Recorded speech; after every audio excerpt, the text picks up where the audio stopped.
Okay. God, water, drag radials, not a good mix. Where are my keys? No, that's not it. There it is.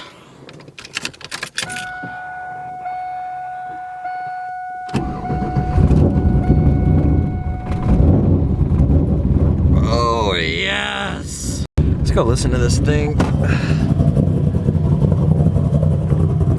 It's always a good way to pass the cold start time.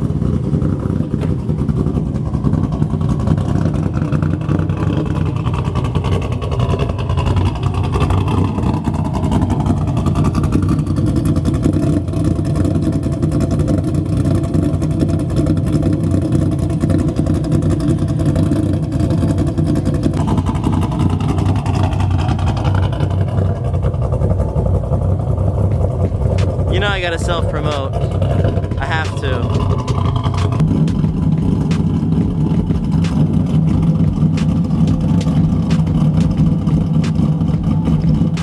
I'll tell you what, that is not a bad sound to listen to every day, but it does get tiring when you just want to relax, get from point A to point B. Look at that.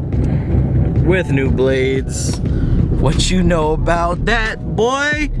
Oh my God, my fucking T-top is leaking!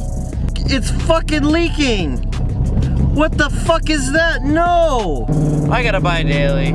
I can't, man. My fucking, I'm literally getting wet right now. Fucking try, it's just dripping. It's fucking dripping. Well, you guys haven't seen this one yet, but this is my brother's car. He just had the motor pulled out. Because we got a big motor going into this one, so stay tuned for some more F-body shit. Because that's all I know you guys like to watch, since you guys shy the poor Subaru. Oh, I miss this old thing. That wang, man, this thing's huge. Dual fucking cannon I got going on there, Jesus. Oh, I'm sorry. Daddy gotta make some more money. Daddy gotta make some more money and you'll be on the road again. I just gotta make a lot more money. Like a lot. Oh no, the Brembos. Oh no. I miss it. I miss it. I just made an Instagram post the other day about how I'm now starting to forget that I have a car that has a nice, modern, comfortable interior that's, you know, cool. STI everywhere, red stitching on the wheel. Fucking, it's got a nice looking shifter, ambient lighting, electroluminescent gauges. Man, look at those pedals. Just one of those things. Once you don't have something anymore, you really cherish what you did have. But you get what I'm saying. When you go from driving a 90s F-body every day, you kind of go, man, I wonder what it's like to even have just a black interior. Like, fuck. Like, look at that black headliner. Look how nice it is. Look at that head. Look at the head. Look at the plastics. It's all black. It's not all old and boxy. Like, it's got a fucking shape to it. It's got a shape. It's got a fucking shape. All right, guys, let's get down to the bottom of this build update. So I'm gonna make this as short, sweet, and simple as possible. It's like I always say, but the video ends up being way fucking longer than it's supposed to be, so let's get down to the bottom of this. So, what are we doing for the STI? Now, I'd like to start off by saying that when I made the last video, I was really gung-ho on just going super batshit crazy, balls to the wall, fucking full send, 750 horsepower, fucking closed deck, you know, big boy shit. And honestly, it's a little unrealistic right now. It's been about 19 days since the car has been down, or actually, sorry, 21 days. I've only owned the car for 6 months, and a part of this whole Subaru dream that I was chasing, that I wanted to, you know, have this car, was I wanted to have it through the rain and winter. It's fucking raining and I don't have the car. I don't have the car during rain. I better have it during fucking summer. Summer is the one time last year during summer where I'd go to the beach and I was like, man, I can't fucking wait to have my STI going down on the beach. Like, I just can't wait to be hitting Boost with friends, going to Mastro's, going to Joffrey's, having a good ass time in the Subaru. Like, that was one of my things. That was just Subaru summertime, Subaru wintertime rain. I missed out on the rain, so I gotta hit summertime. Now, having the car down for a year to do a fucking $20,000-$30,000 build is not necessarily ideal. The car's already taking a toll just from sitting 20 days, so gotta speed this up here. Peep that wallpaper though. Look at that. Oof.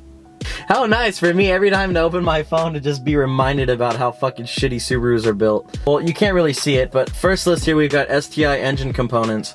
So this is what we're doing as far as the engine build goes. Now, obviously there's more things that we're gonna add down the road, but and I'll talk more about power goals and stuff like that later on, but this is what we're getting, okay?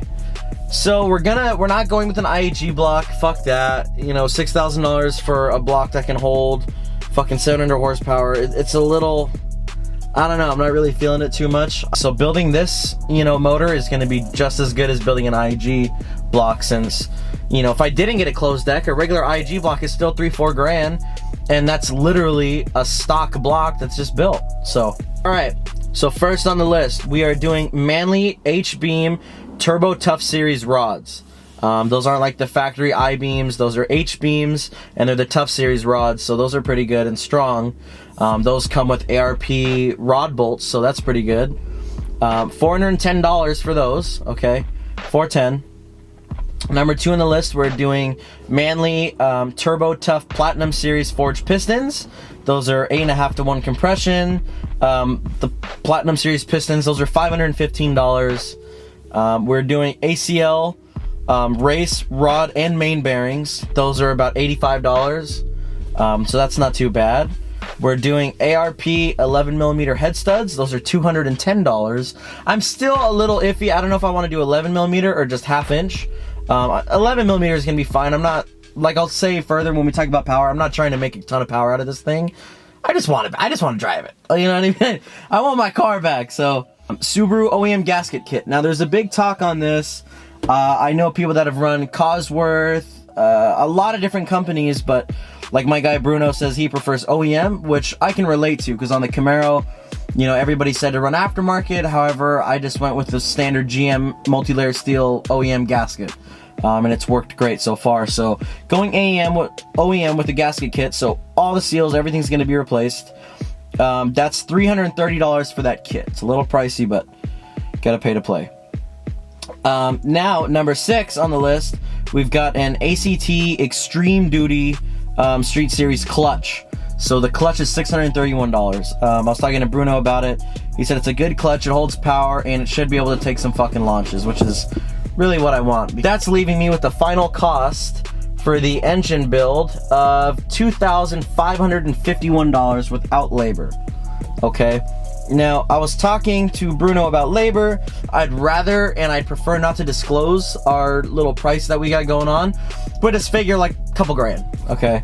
Bruno, he's tested and gone through a lot of Subaru motors, and he's managed to make 600 over a course of a year time on a bone stock engine with unknown mileage, with stock rods, stock bearings, just pistons in it. So he's made over 600, driven the shit out of it for over a year, and that's with just pistons in an unknown mileage motor.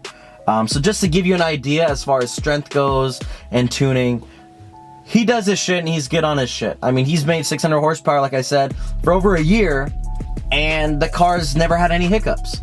So definitely, if I replace everything in the fucking motor, it's gonna last. It's gonna last. Things that I left out on there that I'm obviously gonna tack on. Those are just the main things. Little shit like coolant, oil, fucking oil filter. I got one in the trunk, actually, an extra OEM Subaru one. Yeah, oil filter, oil, coolant. What else am I gonna replace? Oh, the oil pump, the timing belt kit. I don't have to do because we just fucking did it. You know, timing belt kit that we just did. So I already have the Gates kit with a brand new water pump and that whole sort of thing with new tensioners and all that. So luckily that's still brand new, so that'll go well with the new setup. Let's see. yeah, so final cost for the engine parts, that's $2,551, plus all the extra little bullshit. I mean, figure probably like $300-400 for the extra shit. It's not a big deal. Power mods. So we have our list for the power mods on the STI. So power, like I said before, I wanted to go rotated, and I want to do this, I want to do that, and big fucking dreams. I had big dreams of making this car stupid fast, but the unfortunate reality of making a Subaru really fast is it's a lot of money, it's a lot of time, and it's a lot of braking shit. I don't really want to do that, you know? I more so want to do more of a simple, just fun build. Like I've said before many times, this is not my race car. This is not, by all means, a car that I want to drag race, or a car that I want to, you know, go to this isn't that car, you know what I mean? The Camaro is my race car. The Camaro is the drag car. The Camaro is the track car. The Camaro is whatever the fuck you want to make it out to be. That's that car. The Subaru, this is my fun car, okay? This is my car that I have to go out on the weekend. If I want to go out to the movies, take the Subaru. It's fun. You know, I'm going somewhere fun, you take out a fun car. It's fun. That's what the Subaru is for. The Subaru is strictly for having fun, going fun places and doing fun things. That's just exactly what it's for, okay? Like I said, the Camaro has one purpose, and that's to race. It's a race car. You know what I mean? I'm just dealing it because I don't have another car to drive right now. But the Camaro is the race car. Let's just get that put out there straight and forward. So I don't need to build this car so crazy.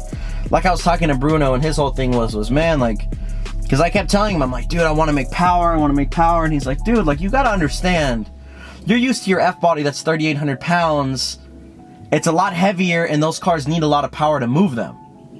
He's like, you know how crazy your car feels now? And I'm like, yes. He goes, well, imagine that with an extra 200 horsepower. Like, you really think about it. Like, really think about this. This car weighs 3,100 pounds. That's it. This car is so light. So you put a car like this that's so light, and you throw power to it, it's just fucking crazy. Like, it's stupid fast. Like, right now, I'm telling you right now, if you've never been in a stock STI with somebody who knows how to drive it, find somebody who knows how to drive it with a stock STI, and it will blow your fucking mind. Getting back to the main focus here, which was the power mods, I decided that, you know what? I'm not gonna go so crazy on the power. I'm not gonna do a rotated setup. I don't want to do all that. And I will tell you why I don't want to do rotated. I don't want to do rotated because of the simple fact that you need custom piping. I don't like that shit. Like, yeah, you can get the ETS kit, but who wants to spend fucking $3,000-4,000 on a turbo kit when your car is already turboed? Like, yeah, you can rotate it and make it look all cool and run a big fat fucking turbo, but that's not ideal. It's just so much money to do that, and it's, unless you need that extra rotated, you know, position for that extra power to have that bigger turbo, it ain't fucking worth it. It just isn't. It's not worth it. So this is what we're doing, and I'll tell you what power we're shooting for. So we're doing a Perrin turbo inlet.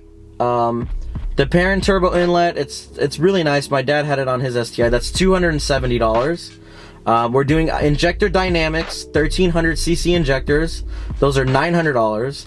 We're doing a single AEM 320 LPH fuel pump. That's $108. We're doing a Grimspeed manual boost controller. That's $95. And I will go manual, like I said before. We're doing a manual boost controller setup in here because I don't like the whole fluttering of the wastegate. I like just a smooth tone. I hate the fucking like it just sounds like shit. We're doing a Perrin front mount intercooler. Okay, the intercooler is $1,600. I still don't know why the fuck they're so expensive for these cars. It's retarded. I would go with ETS because it's a bigger core, but the fitment issues I've heard are a nightmare, so I prefer the Perrin. We're going with a tile blow-off valve. That's $330. We are doing a NVIDIA equal-length race header. That's $862. Get rid of this fucking rumble. And they shame me for that, but I fucking hate it. And for turbo, that's where it gets fun. We're doing, it's pretty fucking big. We're doing a Garrett GT 3582R stock location dual ball bearing turbo. Now a 3582, it's fucking like, it's big. It's a big fucking turbo. The 3582 is a bad motherfucker. It really is. and it makes a lot of power as well at a good conservative RPM range, because like anything else, you don't want your shit to be fucking you don't like, there's math to building these cars. You don't want to just throw the biggest turbo on there and expect it to be good. Like, it's, you just don't do that. You just don't, okay? Just don't put a big turbo. That's okay. Everybody's gonna hate me for saying that, but just don't put a big turbo. Figure it out. Figure out RPM ranges, torque, horsepower, then figure it out. Don't just buy the biggest turbo you see, because you will regret it. I can guarantee you that. So that turbo is $1,900. That turbo is actually rated for 600 wheel horsepower, okay? That's pretty much maxing it out, and that's like anything else, that's maxing out a stock location turbo. 600 wheel horsepower, that's a lot of power, and I like it because it spools fairly early compared to like the FP Black and the FP Red. This makes more power than those, and it's stock location still, and it spools quicker. So next we're going with the Grimspeed up pipe and tile 44mm external wastegate. That is $589. That right there is leaving the cost of the power mods at $6,654. Okay, so let's do the math here. I have yet to do it. So 6,654. And we will add that. Those are the power mods. We will add that to the 2,551. That's $9,205. Okay, so that's $9,205. As far as the turbo, the fuel pump, injectors, header, up pipe, wastegate, all of those mods, I'm doing myself, so there is no labor charge on those. Only thing that Bruno's doing as far as labor goes is the actual assembly of the motor and the R&R on pulling the motor out, putting the motor in. And then of course we have tune after I do the power mod. So like I said, this isn't, I mean, it's accurate as fuck. Like it's written down and I gave it out there. But let's just say with the labor, so with the labor of installing the motor, building, assembling the motor with the head studs, pistons, rods, bearings, fully rebuilding this fucking Ringland failure EJ 257 motor right here. All of that with labor, let's just say, is gonna cost me about $4,000, upwards of $4,000, like high threes, $4,000 tops though. So yeah. So just to get this car running, okay, just to get my car back, I'm looking at $4,000. I need to sell drugs. We are also polishing the crankshaft, and we are also machining the heads. Now, I was talking to my Uncle Jay.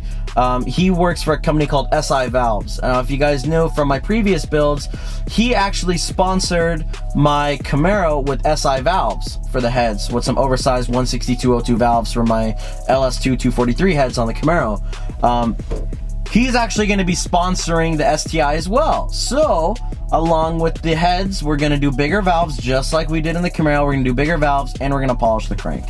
So, like I said, it's a pretty accurate, estimate, with everything written down. But if any of you guys, and I know you guys are laughing right here that are saying this, like, I don't care who you are, if you've ever built a car in your entire life, you know that lists don't mean shit, because shit just pops up. It really does. It really does. Like when I did the Camaro, I did the same thing. I did a list, and I was like fucking almost $1,000 over my list. Just somehow, some way, shit just added up. It just and it fucking bing, fucking sucked me dry. So that's all part of the game, though. You know what I mean? A lot of you guys that are getting into the car scene got to realize that if you want to have fun cars like this, it costs money, and it costs a lot of unnecessary amounts of money. It really does. Give you guys just a basic rundown one more time. Manly H-beam Tuff rods, Manly Tuff, forged pistons, ACL race bearings, ARP 11mm head studs, Subaru OEM gasket kit, ACT Extreme Duty clutch, plus labor on that. We're going to polish the crank. I'm getting sponsored by SI Valves for oversized valves for my heads on my EJ. At that point, obviously, I'm going to do, valve seats, valve guides, that whole sort of thing. So, I got to worry about that. I'm going to build the heads, obviously. Cams, I'm not sure I'm going to do cams. You only need cams if you're going for over, 600 wheel horsepower in a Subaru. Unless you're doing over 600, you really don't need cams. I'm going to do the parent turbo inlet, ID 1300cc injectors, a single AEM 320 LPH drop-in fuel pump, Grimspeed manual boost controller, a parent front mount intercooler, tile blow-off valve, NVIDIA equal-length race header, a Garrett GT3582R stock location dual ball bearing turbo, a Grimspeed up pipe with tile 44mm external wastegate.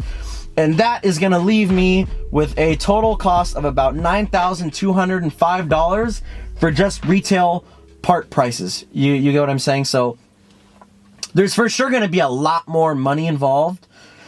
Not too much. I mean, you figure the labor is going to be about $2,000. I don't want to give you guys the exact number because, you know, that's something we worked out. So I'd rather not add that. But let's just say $11,000-$12,000 on top of the $9,205. It's going to be around 11-12 grand all said and done. You know, with the labor, that'll put me at about 11,200. And then let's just say we're going to spend $800 in miscellaneous shit, like I said before, like oil pump and the price for the crank polish and shit like that. So all said and done, 12 grand. I'll have my car back and it'll be about 500 to 600 horsepower, which is still plenty fucking fast. As I said before, you take a 3,100 pound car and you throw 500 horsepower to all 4 fucking wheels. It's a fucking rocket ship. I just want to say thank you guys for watching my videos. Thanks for subscribing, sharing, doing your thing. I really appreciate it and I really need you guys in this time of need. But who's along for the ride? You guys know what we're doing now for the build. My horsepower goal, all said and done, is going to be between 500 and 600 horsepower. The cool thing is when I'm ready to go to a full rotated bitchin' fucking turbo setup, I can. And when I have the money for it, I can, because my motor is going to be able to hold it. Honestly, on a Subaru, I wouldn't ever want to make more than 600 on a Subaru just because it's just horror stories after that horsepower point. So we might even just leave this setup. I like the idea of having a stock location turbo, so I can have my nice downpipe still and everything. I don't like custom piping. I'm not a fan of that. I don't like having, you know, homemade shit. I personally, one thing I fucking hate is front mount intercoolers that are made from a fabricator. I'm not a fan. I'm gonna start ordering parts. You know what I mean? The only thing slowing me down is money and my ability to make it. So, as long as I'm getting money, I'm ordering parts. And as I'm ordering parts, I'm gonna be giving you guys more updates. I'm gonna be doing unboxing videos and reviews of everything. And then I'm hoping my end time goal is to have the car done by the end of May. Okay, it is March 21st, 2018, and I'm giving myself to the end of May. So till the end of May, I just want the car running by the end of May. Power mods, like I said, those are going to come after the fact. Building the actual motor itself and getting the car going, that's my main goal. We're going to take care of that first. Once I come up with all that money by May and I get the car back, and I'll have my car just back in time for those summer evenings, cruising down PCH, going to the fucking beach and doing my thing, and that's all I want. I just want this car back for those summer vibes, and I'm gonna fucking make it happen, and I can guarantee you that. So with that being said, everybody, I hope you're along for the ride. Stay tuned for more videos, and as always, take care.